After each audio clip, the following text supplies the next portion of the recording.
Bago ka umupo, kumamay ka muna ng 5 tao, sabihin mo, you are blessed forever.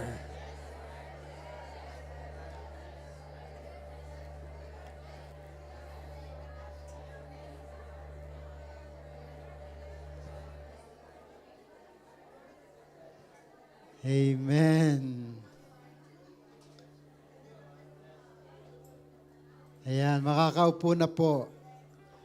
Kalabitin mo yung katabi mo, sabihin mo, bawal ang malungkot. Amen.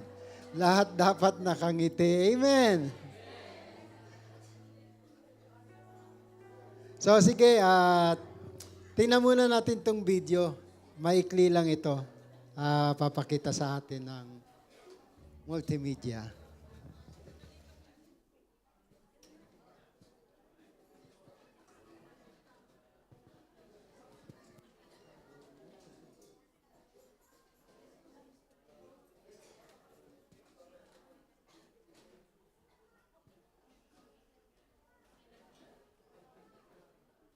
Deeply moved once more, Jesus went to the tomb, which was a cave with a stone placed at the entrance. Take the stone away. There will be a bad smell, Lord. He has been buried 4 days.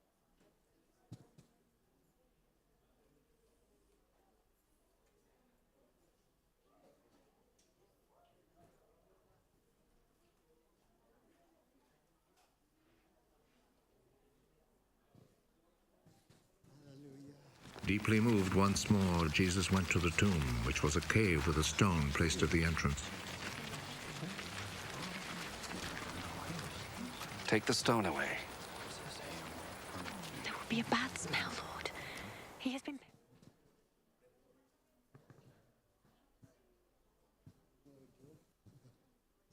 Palakpakan natin ang Panginoon. Praise the Lord. Yan, Lord, may audio na. Praise the Lord.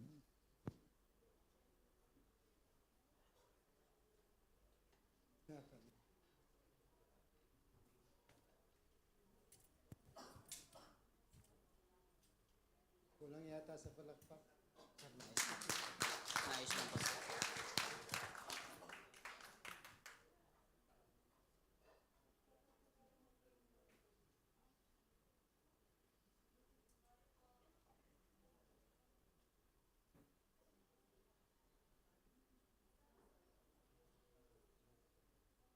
Sige, one more time. Palakpakan natin ang Panginoon.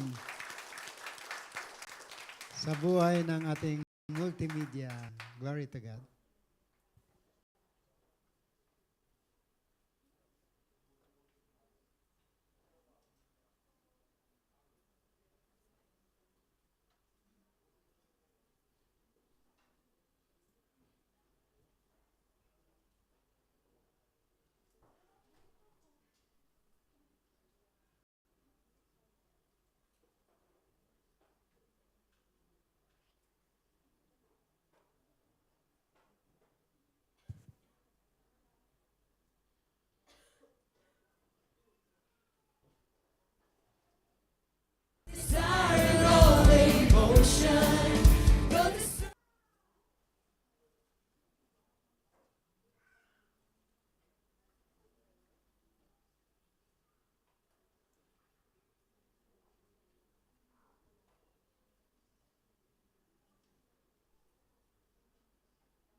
Days. Didn't I tell you that you would see God's glory if you believed?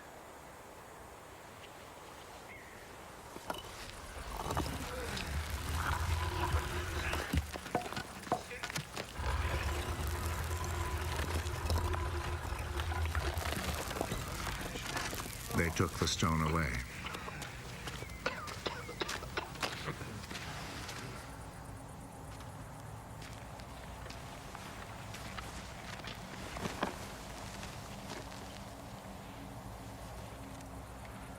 Jesus looked up. I thank you, Father, that you listen to me. I know that you always listen to me. But I say this for the sake of the people here, so that they will believe that you sent me.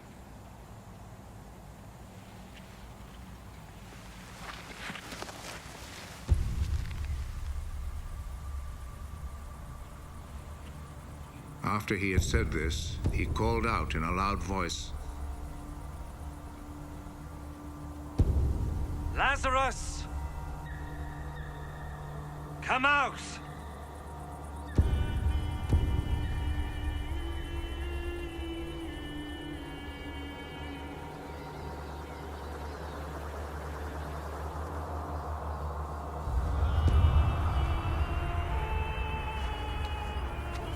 He came out.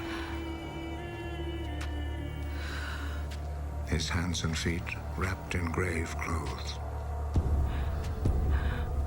and with a cloth round his face.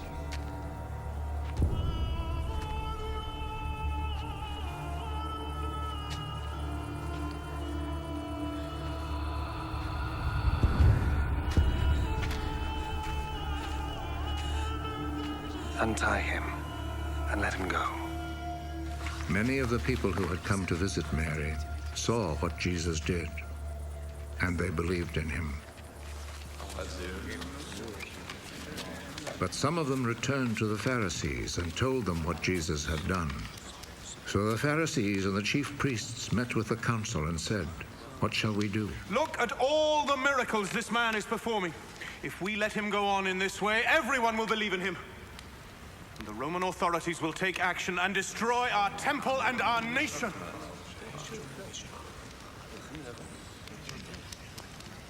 One of them, named Caiaphas, who was high priest that year, said, What fools you are! Don't you realize that it is better for you to have let one man die for the people instead of having the whole nation destroyed? Actually, he did not say this of his own accord. Hallelujah. Palakpakan nga natin ang Panginoon. Tapos na po. Anyway, it's good to have that, no? Paminsan-minsan manonood tayo at magbabasa ng Bible. Kasi mas ma-absorb natin ng malalim kung ano yung salita talaga ng ating Panginoon. Amen? Na nilakaran niya. Amen. Ang prophecy nga ng mga Jews noon na sinabi roon, it is good for a man to die for many. Di ba? Sabi ni Caiaphas, mga ano kayo, wala ko yung alam. Ang sabi niya, it is good for a man to die. One person to die for many. So sabihin mo sa katabi mo, namatay si Jesus para maniwala kang may buhay na walang hanggan. Amen. So, tingnan natin yung binasa natin about in John chapter 11 verse 20. Let's begin with verse 20. Then Martha, as soon as she heard that Jesus was coming, went and met him. But Mary sat still in the house. Kilala niyo si Martha, di ba? Amen? Marami bang Martha rito? O maraming Mary? Maraming Mary. Amen. Kasi si Martha masipag. Amen? At yung kapatid niyang si Mary, masipag din. Kaya lang, noong binisita sila ni Jesus Christ sa kanyang tahanan, si Martha nagreklamo. Sa sobrang sipag ni Martha, nagreklamo kay Jesus. Sabi niya, Jesus, tingnan mo itong kapatid kong to. Nakaupo lang. Nakikinig sa'yo. Samantalang, ang daming gagawin dito sa kusina. Amen? Hindi naman yun ang reason ni Jesus Christ sa pagpunta rito sa mundo. Ang sabi niya, Marta, Marta, abala ka sa maraming bagay eh.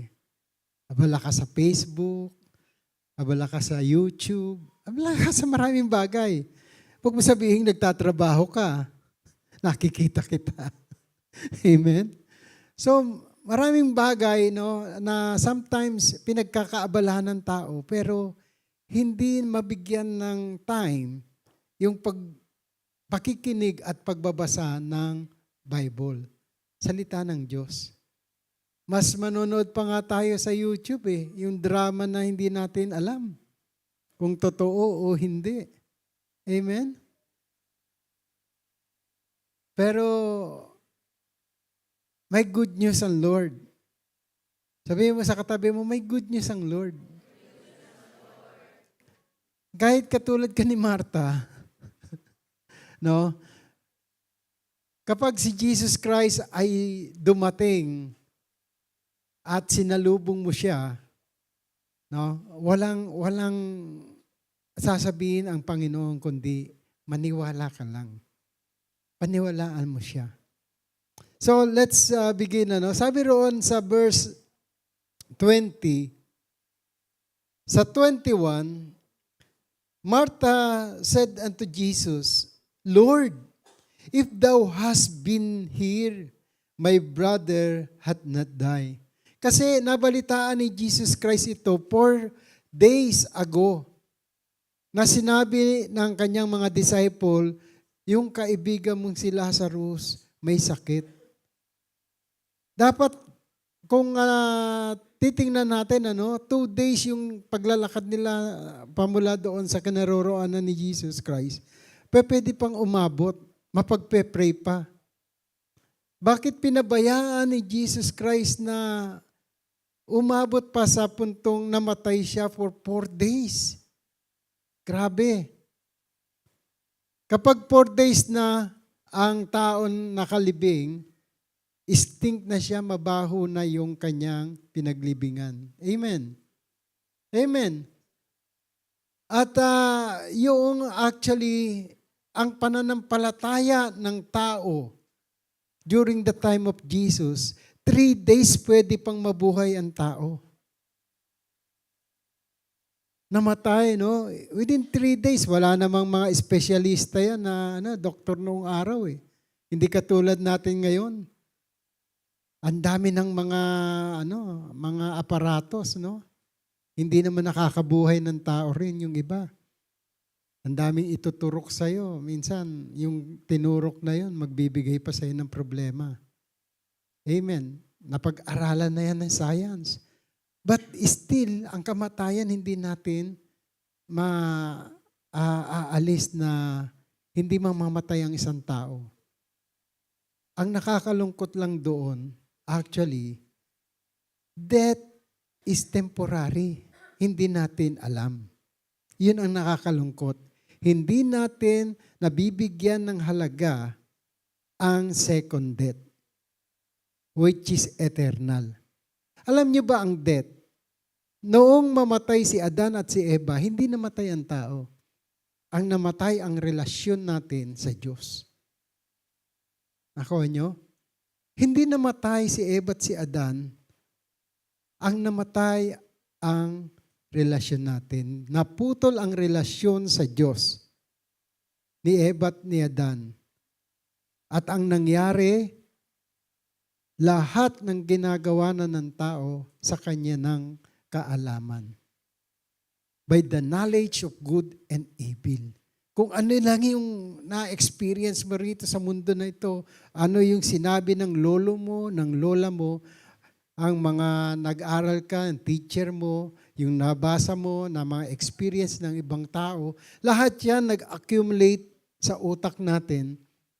At alam na natin kapag marunong ka na, no? You give it the pride na Mayabang ka na. Bakit? Marami ka nang alam eh. Kaya nga sabi ni Fernando Po Jr., kakalusin daw pag marami nang alam. Kinakalos. No? Kapag puno na ang salop. So, ang totoo niyan, kahit sa atin, sa mundong ito, kapag marami kang alam, lalo na pag ang alam mo yung mga ginagawa nilang mga mali, papapatay ka na rin eh. Amen.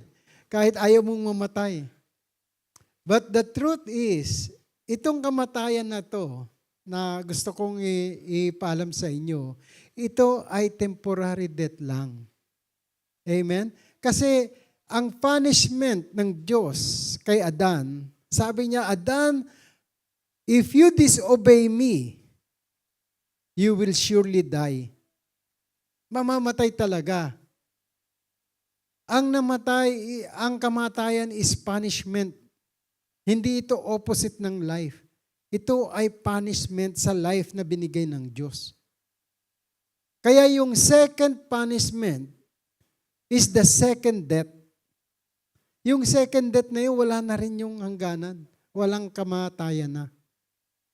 Ito yung kaparusahan ng Diyos sa mga hindi nagsik sa kanyang paghahari. Dito pa lamang sa lupa, kagaya ng sa langit. Bakit? Hindi ka na mamamatay. Dito sa mundo na to, takot kang mamatay, yung physical. But dapat nakatakutan mo lalo yung kamatayan spiritual. Kasi yung physical death is a punishment ng Diyos sa atin habang buhay ang katawan mo. Bakit tayo naghihirap? Ang buhay, simula pa ng panahon ng mga lolo at lola natin, mahirap na. Amen? Kung naranasan nyo yung martial law noon at yung siguro mga gera noon, kumakain tayo ng bigas na may halo ng mais. Rasyon yun. Nakapila tayo sa Nutriban na may surotski. Amen? Yung nung araw, naabutan ko yan, elementary grades, wala pa siguro kayo, yung iba rito. But mahirap na po yung araw, yung buhay nung araw. Reklamo na yan ng maraming tao. Kaya wala na pong bago ngayon. Pag sinabi mo, kumusta buhay mo? Ito, naghihirap. Kat, wag mong kung ikaw ay naniniwala at nananampalataya na si Jesus ay namatay para sa iyo, wag mong paniwalaan ang sinasabi ng mundo. Hindi po mahirap ang mabuhay kapag meron kang Jesus sa puso mo. Amen. Ang salita po ay Diyos. Kaya kapag may salita ka ng Diyos, kahit naggaano ang pilit ng demonyo na sabihing ikaw ay mahirap, wag mong paniwalaan. Sabi mo sa katabi mo, mayaman ka. Aminin mo lang. Kasi tinatago mo pa eh. Amen. Mas mayaman kayo sa bansang ito. Mas mayaman kayo sa mga tao na mga may negosyo o ano. Bakit? Mas malaki ang utang nila kaysa sa utang mo. Sila mayroon silang capacity na pautangin. Ikaw hindi. Kaya dapat masaya tayo. Amen? Kung may utang ka ritong 100,000, tandaan nyo, ang utang ng bansa na ito ay bilyon. Ang utang ng bansa natin ay bilyon. Amen? So, anong pinagkakaalala mo? Amen. Sabi mo sa katabi mo, huwag kang matakot sa utang. Basta marunong ka magbayad. Amen? Kasi ang pera, kung makikita natin yan, ang nakalagay dyan, pambayad sa utang. Oh, edi gagamitin mo yon, pambayad mo sa utang. Amen. So, ang katotohanan lang, ang buhay ay hindi dapat natin na kinatatakutan o ang kamatayan. Amen? Kasi ang kamatayan darating yan sa buhay ng tao. Kaya itong inano natin na to, sabi rito sa verse 22, no? Sabi kay ni Martha sa verse 21, Lord, if thou hast been here, my brother had not died. But I know that even now, whatsoever thou wilt ask of God, God will give it thee. Sabi niya kay Jesus, anuman ang hilingin mo sa Diyos, ibibigay ito ng Diyos sa iyo. Sabi ni Martha, ganun ang pananampalataya ni Martha na, no? Kasi nakilala na nila si Jesus. Sa verse 23, Jesus said unto her, thy brother shall rise again. Isipin nyo, 4 na araw patay si Lazarus, nakalibing. Pero ang salita ni Jesus Christ, thy brother shall rise again. Verse 23, no? Jesus said to her, balik mo sa 23, Jesus said to her, your brother will rise again. Amen. So, sino man dito ang nawalan o nagkaroon ng wala ng pag-asa? Kasi kapag namatay ang brother or sino man ang mahal natin sa buhay, wala na tayong pag-asa. Amen. So, binigyan tayo ng pag-asa ni Jesus Christ. Yan po ang purpose ng Word that became flesh to give you the assurance of salvation. Sabi rito, your brother will rise again. Verse 24, ano sabi ni Martha? Naniniwala naman siya eh. Basahin nyo nga, want to go.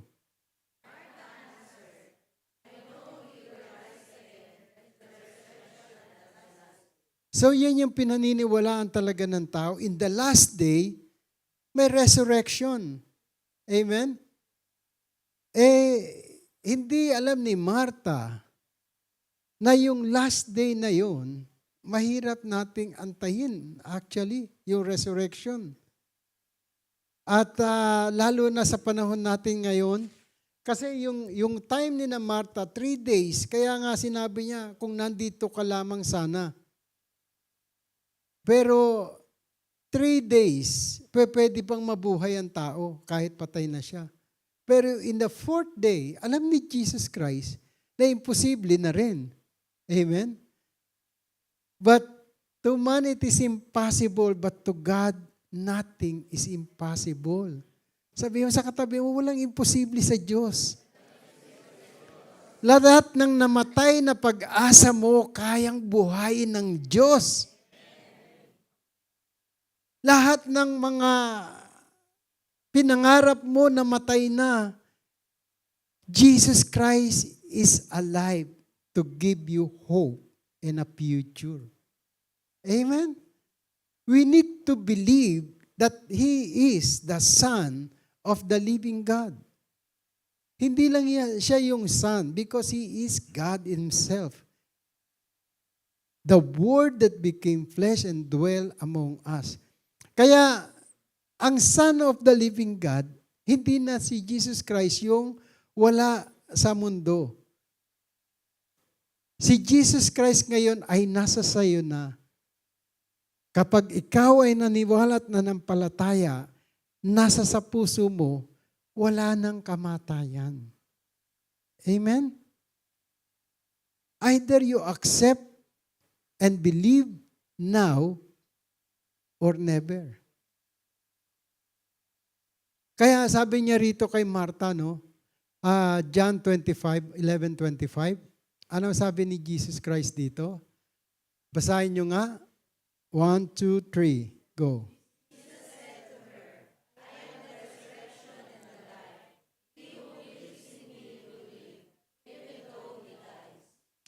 Kahit na mamatay ang katawan lupa mo, ikaw ay mananatiling buhay. Bakit? Yan ang pangako ng Diyos.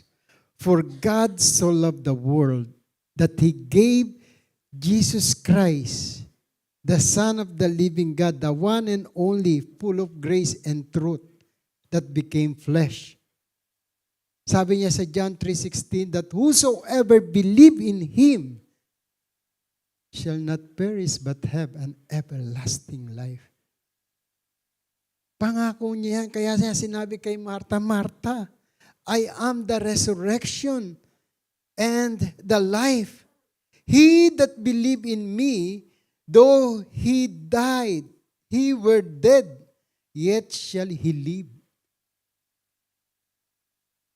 Whoever believes in me will live. Amen. Sabi mo sa katabi mo, ano ba sakit mo ngayon? Baka ngipin lang. Amen? Sino ang mga sinisipon ngayon? Taas ang kamay. Ha? Pinagaling na. Amen? So, malamig lang, no? Huwag kayong matakot sa virus. Sabihin mo sa katabi mo, malamig lang. No, tatakutin ka ng mga medical practitioner, yung mga physician. Nako, may sipon ka. Kasi umuubo ka. Meron kang ganito. Ang daming lumalabas na mga sakit. But remember, lahat ng sakit na yan ay pinagaling na ng ating Panginoon. Amen. Isaiah 53 verse 5. Tama ba? Isaiah 53 verse 5 nga, lagay mo. Inipon akong bigla. I cut. Basahin nga natin, sige. Lahat ng may sakit. 1 to go.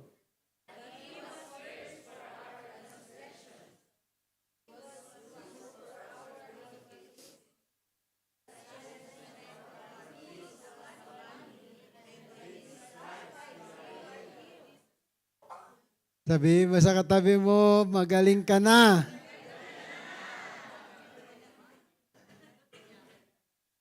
Amen. Wala ka ng ubo. Huwag ka lang magpupuyat. Bakit ka ba napupuyat?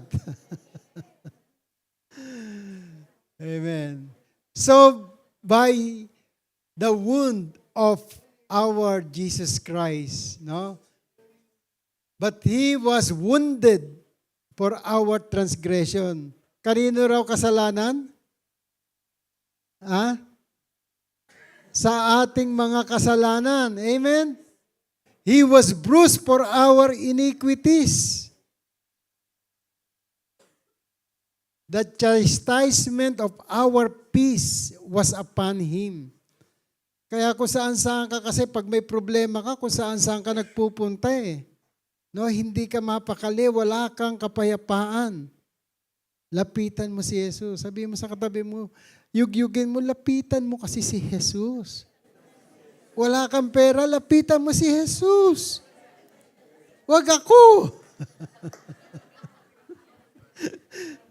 Sige, yugyugin mo katabi mo. Sabi mo, lapitan mo si Jesus. Amen. Kasi siya nag-ano niyan eh. Sabi ng Lord, no, for God so loved the world. He gave. Binigay niya na. Jesus Christ is the gift that we need to accept. Gift na siya, ayaw mo pang i-accept. Kaya sa John 1:12, for as many who receive Him, nahihiya ka pang i-receive eh. No? Sabi mo, ay, nakakahiya eh. Siya na nagsabi, for as many who receive Him, to those who believe in His name, He gave them the power to become children of God. Gusto ko nang i-adapt ng Lord. Gusto ko nang i-adapt ng Diyos. Gawing kanyang kapamilya, hindi lang kapuso. Amen? Ayaw mo pa. Libre na. free gift of life is Jesus Christ. Ang gagawin mo, tanggapin siya, paniwalaan siya, and you become a children of God. Children not of natural descent or human decision or husband's will, but of God. Kaya sabi rito, no, He was wounded. Wala na tayong mga sakit. Sakit sa ulo, sakit sa puso, sakit sa bulsa. No? Wala na. Amen? Lumapit lamang tayo at panampalatayaan natin ang kanyang pangako. Sabi niya, I will never leave you nor forsake you. You must have confidence. Kapag naniwala ka, nanampalataya ka, magkaroon kang ng kumpiyansa na hindi kanya pababayaan. Amen? Amen? So, let's go back to Martha. No? Sabi sa verse 26, basahin nga natin. John 11:26. Want to go.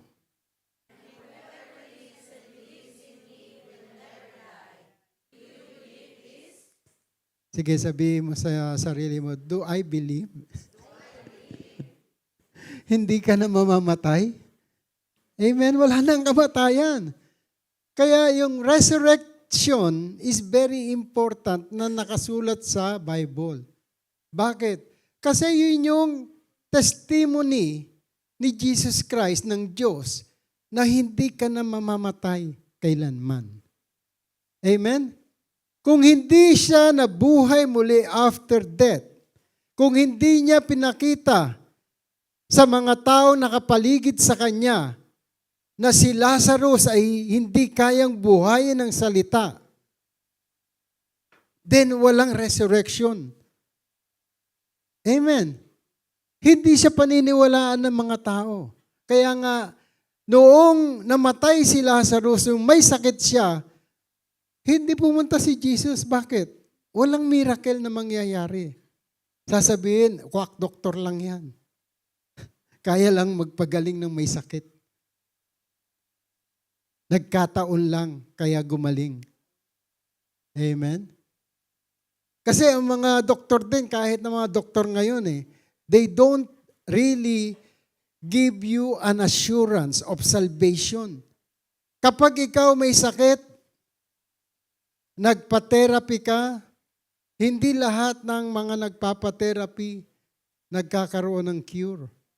Siguro mga 1 month. Pero after ng 1 month, dedo rin pag wala si Jesus. Amen?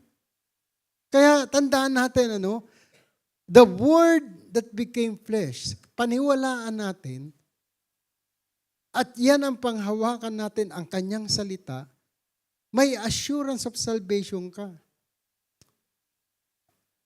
Kahit na ano pa yung mga sakit na nakita ng mga doktor sa iyo, pinaniwalaan mo na ang Diyos ang siyang pwedeng magpagaling sa iyo at pinagaling ka na niya, baliwala lahat ng mga findings sa iyo.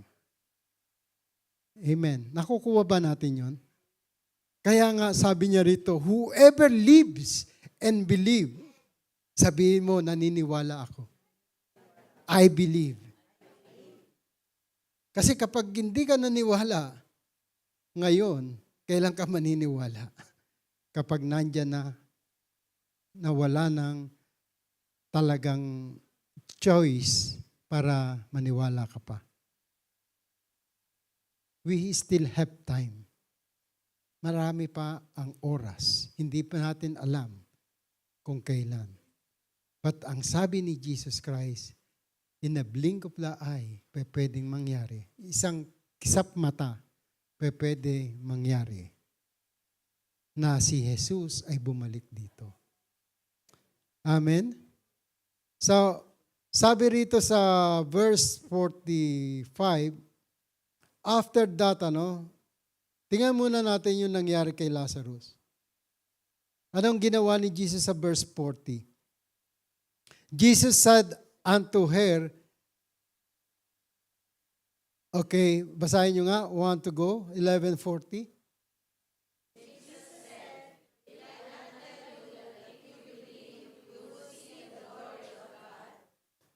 Kaya ito nangyari dahil gustong ipakita ng ating Panginoong Yesus yung glory hindi sa Kanya.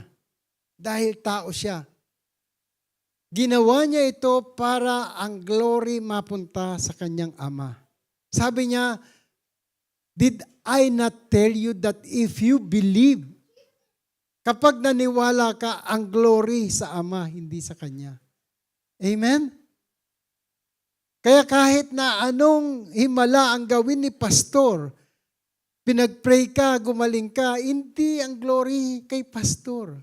Remember, ang glory sa Diyos. Kapag may napinalaya si pastor, nakalaya, ang galing. Hindi kay pastor ang glory. Ang glory parati sa Diyos. Sapagkat pare-parehas lang tayo nasisidlan ng salita ng Diyos. Amen? Amen. So tandaan natin, no? If you believe, nanampalataya ka, ang glory sa Lord. Amen. And verse 41, then they took away the stone from the place where the dead was laid, and Jesus lifted up his eyes and said, Father, I thank thee that thou hast heard me. And I knew that thou hearest me always, but because of the people which stand by, I said it, that they may believe that thou hast sent me. So, tandaan natin, hindi lang si Jesus Christ ang may kapangyarihan. Actually, ang salita ng Diyos ang may kapangyarihan. Si Jesus Christ is a word that became flesh. Kaya yung word na yon, kapag meron kang word sa puso at isipan mo, you can cast out demons. Mark chapter 16, verse 16. Tingnan nga natin. Mark 16:16. Okay. Sige, basahin nyo.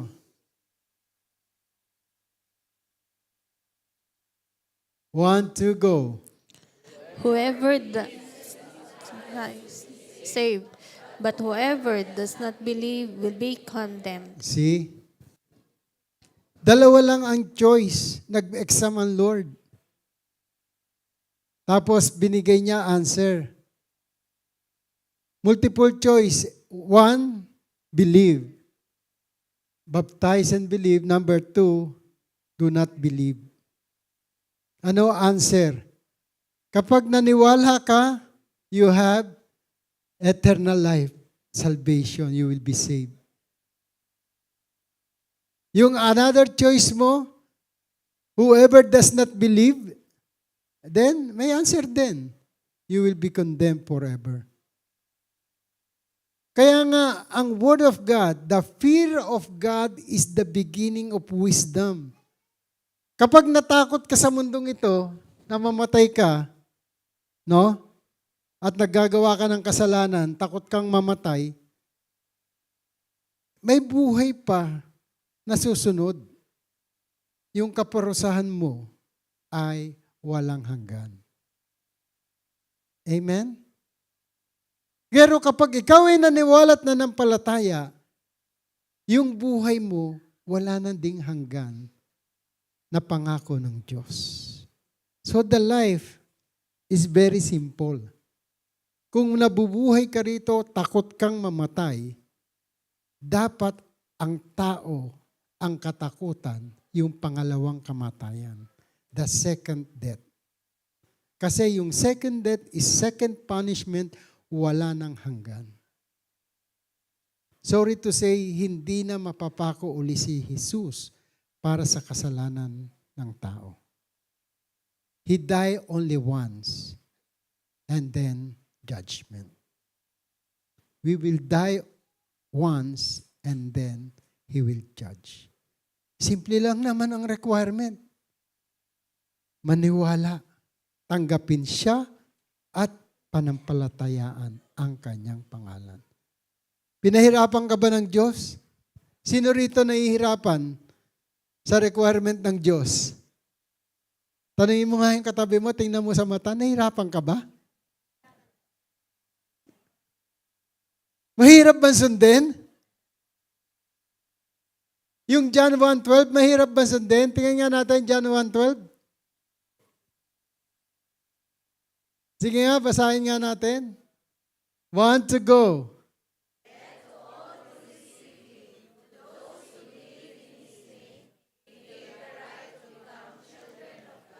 Oh, ayaw nyo ba noon? Inampun na kayo ng Diyos.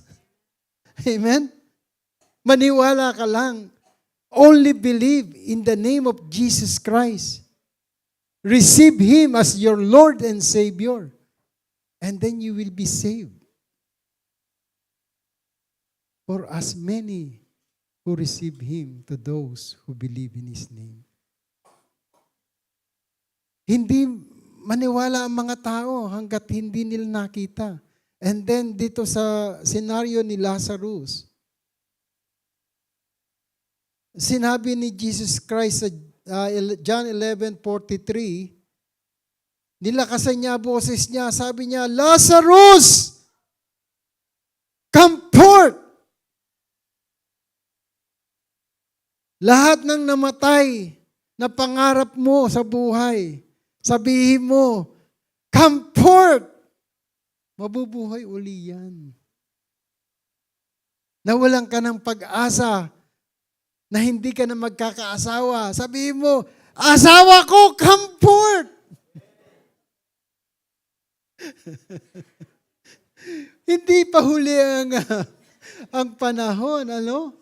Kaya lang merong time. There is a time, a purpose, and a season. Amen? Sabihin mo, kung 40 ka, huwag kang mag-alala. There is a time, a purpose, and a season. Baka sabi lang ng Lord, nung nag-pray ka, wait anak, ginagawa ko pa. Sabi mo, come forth! Pero mas mapalad yung mga walang asawa. Amen?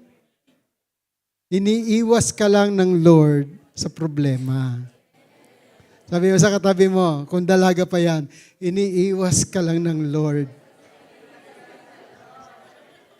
sa magiging problema. Amen? Huwag kang magmadali. Hinay-hinay lang. Amen. Yung iba kasi gusto nila mag-asawa para yung problema raw mabawasan. Ako po, Diyos ko po. Sa panahon ngayon, madadagdagan ang problema mo. Amen. Congratulate muli yung mga dalaga pa. Sabi mo, congratulations.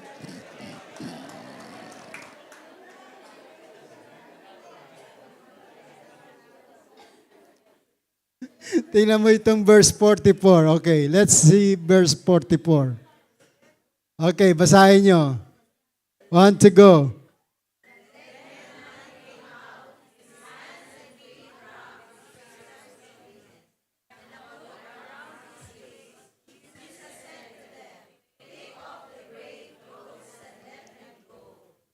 Grabe ang ginawa ng tao sa kanya, no? Binalot ng kumot o pati kamay at paa. Ay, para bang, wag ka na uling mabuhay. Amen. Kasi mas maraming problema ang buhay kaysa sa iyo. And si Jesus Christ, hindi niya pinakialaman kung ano yung ginawa ng tao sa kanya. Ano sabi niya? Nag-utos siya, take off the grave cloth, yung grave cloth, and let him go. Hindi niya pinakialaman kung anong ginawa ng tao kay Lazarus na namatay. Pero nagsalita siya, take off. Para mabuhay ka talaga, aalisin mo yung mga bagay na iniisip mong ginawa ng tao sa iyo eh. No? Yung hands and feet wrapped with a cloth, strip linen. Di ba ginagawa natin to pag nag-game tayo? No? Minsan ang hirap. Ano yung ginagawa mo? Kasi manipis lang yung ginagawa natin eh. Yung toilet tissue paper, di ba? Yung game natin kay Lazarus. Pero the truth, no? Kung si Jesus Christ ang magtatanggal nito, hindi appropriate. Kaya nung tinawag niya si Lazarus, nakabalot pa siya. At pinatanggal ito sa tao. So that they may know the reverence of our Lord Jesus Christ. He is the Word that became flesh.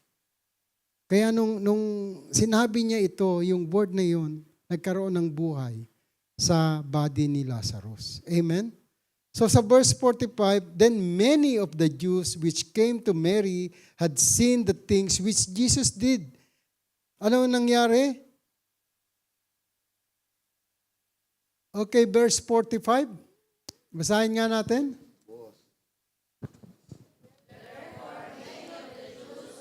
Come to visit and had seen what Jesus did, put their faith in Him. Amen. Naniwala sila kasi nakita nila. Sabi mo sa katabi mo, you are more blessed than them. Kasi naniwala ka kahit hindi mo nakikita. Yan yung sabi ni Jesus Christ kay Thomas na nagdadoubt sa kanyang muling pagbabalik. Resurrected body si Jesus Christ, sabi ni Thomas, unless na makita ko ang kanyang kamay at maisuot ko ang daliri ko sa kanyang tagiliran, hindi ako maniniwala. Kasi to see is to believe kay Thomas. But the Lord came and said to Thomas, Thomas, come. Put your finger on my side. Ano sabi ni Thomas? My Lord and my God. Jesus said, blessed are those who believe without seeing. Kaya mas blessed ka kaysa kay Thomas. Yung apostles ni Jesus Christ, tinuruan niya for 3 years, pero may doubt. Sabi mo sa katabi mo, 10 years ka na nga yata rito na tinuturuan ni Pastor Don. Huwag ka na mag-doubt. Amen. Kasi salita ng Diyos ang tinuturo ko sa inyo. Hindi salita na nanggaling lang kay Bishop or kanino mang Pontius Pilato dito sa mundo. No, it is the Word of God that you must understand also and believe. Amen. Kaya nga kahit na kumukuha tayo ng mga istorya sa Facebook or sa YouTube, ito ay istorya na galing din sa Bible. Amen? Hindi galing sa Korea o sa China. Amen. Sabihin mo sa katabi mo, matuto kang manood. Istorya ng Bible. Kahit nakakaantok. Amen. No, remember, we have to be careful to watch and pray. Kasi makikita natin ang salita ng Diyos sa buhay ng ating Panginoon. At mararanasan mo ang buhay na ipinakita niya dito sa mundo. Amen? Makikita mo. Kapag pinanampalatayaan mo, yung buhay mo will never be the same again. Your life will never be the same again. Kaya dito, no, sabi ng mga tao, naniwala sila. Pero sa verse 46, but some of them went their ways to the Pharisees and told them what things Jesus had done. They gathered the chief priests at sinabi nga ni Caiaphas, no, verse 49, one of them named Caiaphas being the high priest, that same year said unto them, you know nothing at all, nor consider that it is expedient for us that one man should die for the people and that the whole nation perish not. Para hindi tayo mamatay, no? Isang tao lang ang dapat mamatay. And that is Jesus Christ.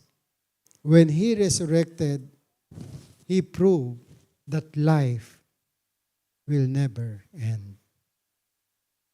And kaya nga sa text natin, sa John chapter 20, verse 30, yung text natin itong month of December, basahin natin, 1 to go.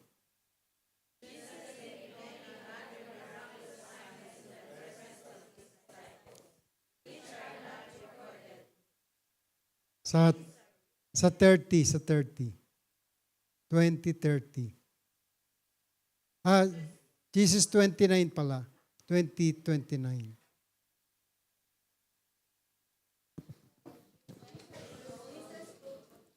Because you have seen me, you have believed. Blessed are those who have not seen and yet have believed. So tandaan natin, yung hindi mo nakikita, kapag nabasa mo sa Bible, yun ang totoo. Hindi yung nararamdaman mo, hindi yung naiisip mo, hindi yung mga bagay na nagbibigay ng problema sa iyo. Yung mga bagay na gusto mo mangyari sa buhay, panampalatayaan mo. Jesus Christ can give you the assurance of your life. Maniwala ka lang. And then, magtapos ako sa isang kwento. Kwentong barbero lang naman. Sabi ng isang barbero nagpagupit, maring narinig nyo na ito, sa isang pastor. Narinig nyo na, Sabi niya, Pastor, nakikita mo yung dalawang tao doon sa labas. Sabi ng pastor, oo, alam mo, kaya kong pagandahin ang buhay ng mga yan. Yung itsura nila, kaya kong pagandahin. Kaya lang ang problema, hindi sila pumapasok dito sa church ko. Sa barbershop ko. Haba ng mga hippie, tapos sabi ng pastor, sige mamaya, baka magulo pa itong buhok ko Mamaya, kwentuhan tayo. Sabi niya kasi, itong barbero na to, alam mo, pastor, ang daming masasama dito sa bayan natin, pero pastor ka, wala kang ginagawa. Anong ginagawa mo? Di ba nagtuturo ka ng salita ng Diyos? Mamaya na tayo mag-usap, sabi ng pastor. Baka kung ano magawa mo sa buhok ko Hindi mo magustuhan ang sagot ko. So nung sinabi ng pastor, pagkatapos na, okay na. Sabi ng pastor, yung katulad nung kanina na dalawang tao doon sa labas ng barbershop mo. Sabi mo kung papasok lang yan dito sa barbershop mo, kaya mo pang pagandahin ang itsura nila. Sabi ng barbero, oo naman, pastor. Alam mo kaya maraming kriminal, maraming mga masasama loob, maraming naghihirap sa mundo kasi ayaw nilang pumasok sa church. Inimbitahan mo na ba sila? Nandyan lang yan sa labas ng barbershop mo. Kinausap mo ba at sinabi mong libre na pagagandahin ko ang buhay mo? Alam nyo, nung titingnan natin ang kamatayan ni Lazarus at yung mga tao nakapaligid doon, they want to see miracle. Kaya si Jesus nung pumunta siya roon, 4 days na nakaburol nakalibing yung si Lazarus. Hindi na malapitan ng tao. Pinuntahan niya at binuhay niya ang pangarap ng mga nasa paligid. kayang buhayin ng Diyos kung ano ang pangarap na namatay sa iyo. Kayang buhayin ng Diyos ang mga nawala at ibalik sa iyo 100-folds. Ang problema, lumapit ka na ba sa Kanya with all your hearts? Sabi ng pastor doon sa barbero, tama ka, kaya lang hindi mo naman sila in-approach eh. Balik tayo sa John 3:16. For God so loved the world, He gave. Meron bang tumanggap na ng totohanan sa Diyos?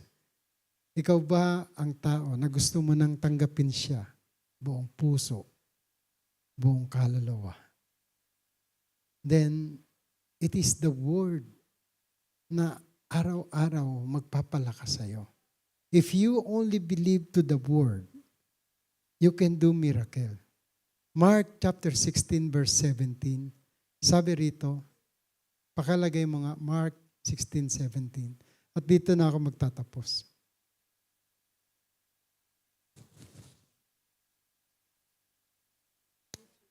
Okay, lahat, basahin natin. 1, 2, 3. And these signs will accompany those who believe. In my name, they will drive out demons, and they will speak in new tongues. 18. They will pick up snakes with their hands, and when they drink deadly poison, it will not hurt them at all. They will place their hands on sick people, and they will get well. Praise the Lord. Alam nyo ba, kahit na mga albularyo, kahit na yung mga tao na naniniwala, mga espiritista, they believe in the Word. And they do it. Tayo na mga Kristiyano, dapat mas lalo tayong maniwala because Jesus Christ is within us. 1 John 4:4, greater is He who is inside you. Little children, 1 John 4:4, anak ka ng Diyos eh. Amen? Lahat nga ng anak ng Diyos, pumalakpak nga ng malakas. Sige, paniwalaan mo, anak ka ng Diyos. Amen. Let's all stand. Sabi rito, little children, you are from God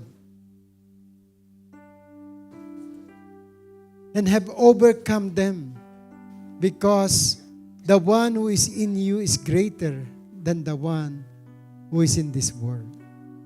Paniwalaan mo lang.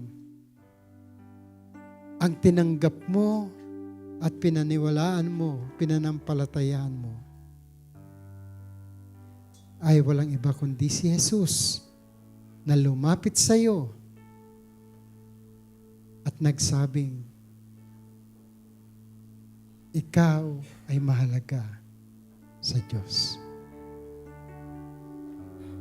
For as many who receive Him, to those who believe, ginawa kanyang kapatid sa pananampalataya. Kaya yung word na yon na na-receive mo ngayong hapon na ito, panampalatayaan mo. Hindi mahirap ang buhay. Dumadaan tayo sa mga trials, pero tandaan natin, siya na nagsabi, it is finished. Kumapit ka lang. Maniwala sa mga bagay na hindi mo nakikita. Ang Diyos ang magbibigay sa iyo ng magandang buhay. Sabi ng barbero, lumapit lang sa akin yan pag hindi pinaganda ko ang buo, ang kanilang mga itsura. Barbero lang yun dito sa mundo. Pero si Jesus Christ, ang Diyos na lumapit sa iyo. At ang gusto niya, manampalataya ka na lang. For He gave His best for you to understand life. The thief cometh not but to steal, to kill, and to destroy. Jesus said, I have come to give you life, life more abundant. Buhay na ganap at kasiyasiya. Thank you, Lord Jesus. Kaibigan, kapatid, kung gusto mong pagandahin ang buhay mo, panampalatayaan mo, come forward, we will pray together. Just a simple prayer.